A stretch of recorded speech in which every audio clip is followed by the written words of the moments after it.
As driver ng automatic, ang personal rules ko kung sakaling nasa isang traffic light ako at naka-red, kung yung red is alam ko na less than a minute, naka-hold lang ako sa brake pedal at naka-stay lang sa drive ang aking automatic na kotse.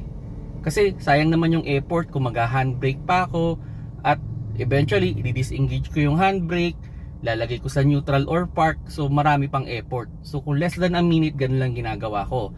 Pero kung more than a minute yung traffic light na nakastop, dun na ako nagkakaroon ng option na ilagay sa neutral at i-engage ang handbrake para man makapagpahinga yung paa ko sa preno, kasi nakakapagod naman pag sobrang tagal yung apak natin sa preno. Now, hindi ko ginagawa sa isang stoplight o sa isang traffic light na ilalagay ko sa park tsaka ako i-handbrake. Kasi kung titignan ninyo, napakaraming movement dun sa ating shifter pag nilagay mo sa park. So pwedeng mas mabilis masira yung inyong shifter sa ganyang klase ng senaryo.